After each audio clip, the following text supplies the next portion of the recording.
chamar agora aqui o professor Mader para entrar na conversa, né, professor Mader? Professor, como a linguagem verbal e não verbal pode ser uma aliada na criação de projetos de robótica e tecnologia com os alunos? Boa tarde, professor Everaldo. Boa tarde, professor Zezito. Muito prazer em poder falar dessa questão, né? Linguagem verbal e linguagem não verbal.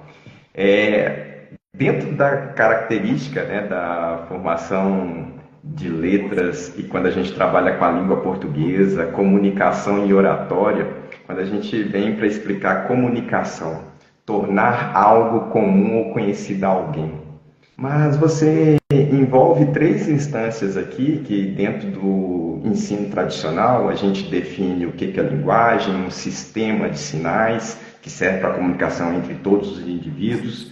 A língua, que é mais restrita, não é tão universal quanto a linguagem, mas você entende que é a linguagem verbal. Por isso que quando o senhor colocou aí linguagem verbal e linguagem não verbal dentro da perspectiva da educação tecnológica.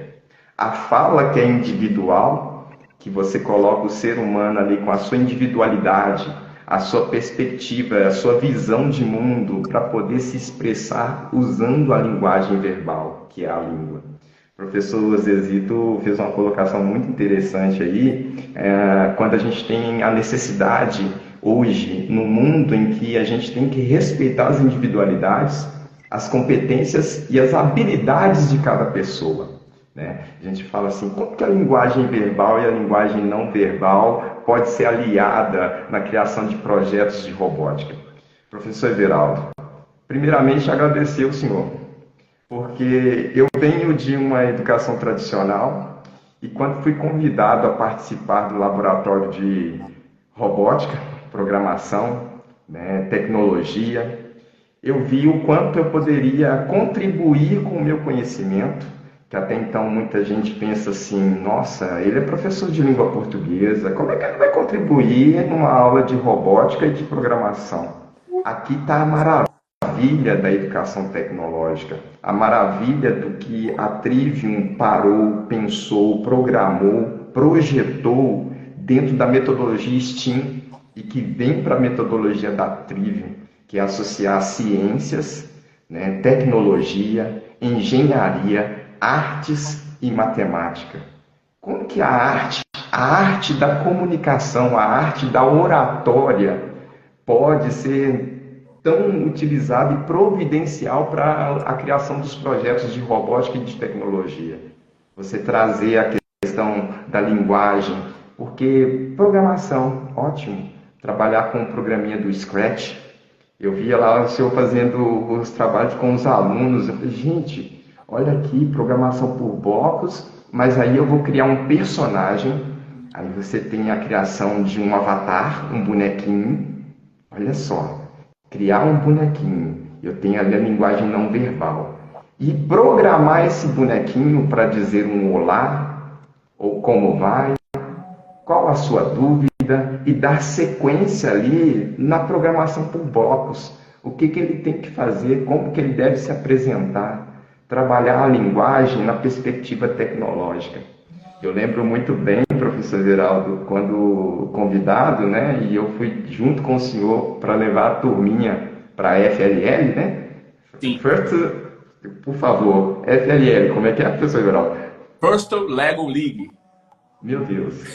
E que magia, porque o professor Marder aqui na comunicação e na oratória ajudando os meninos a projetar a apresentação. E não poderia nunca deixar de mencionar aqui o professor Fernando, que trabalhando lá com um projeto de inovação, ensinando os meninos, né, qual era a perspectiva dentro da situação problema apresentada pela FLL, como que os meninos fariam para apresentar e trazer uma possível solução para esse problema. Mas a grande questão é o seguinte, é apresentar, trazer a oratória, trazer a comunicação, trazer a linguagem na perspectiva do evento. E como que isso interage, porque tem aluno que é muito bom em matemática, é muito bom na engenharia, na programação por blocos, mas tem muita dificuldade em relação a articular, se comunicar, falar. e a gente trabalhando ali a oratória. Não, você precisa ser você. Mas uma coisa é fato, você precisa entregar o seu melhor, e quando você tem consciência do seu melhor, o seu corpo fala, o seu sorriso fala, né? E aquilo que você tem para apresentar vai sair com qualidade e vai encantar, porque você está sendo você. Essa é a grande questão, né, professor Everaldo? Quanto que a gente percebe que se muita gente ficar preso aí à educação tradicional e não vier com esse viés da educação tradicional, porque a gente precisa saber esses conceitos, na perspectiva da tecnologia, né, professor Zezito? Dentro Exato. dessa composição de uma juventude que precisa ser mais articulada, né, ela trabalhar a linguagem verbal e não verbal na perspectiva da educação tecnológica.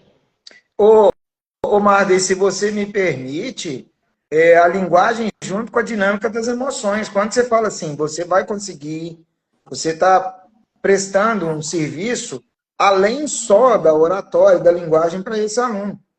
E complementando também, né, o código de uma programação ele pode ser um poema e uma carta para o futuro.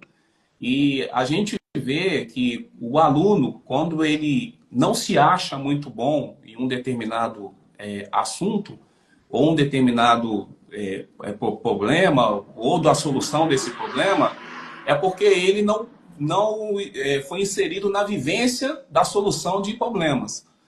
E o que nós fizemos lá com a nossa turma multidisciplinar de professores foi proporcionar o desenvolvimento de habilidades que o aluno acreditava que ele não tinha e acaba descobrindo que ele é muito bom naquilo que foi apresentado por ele.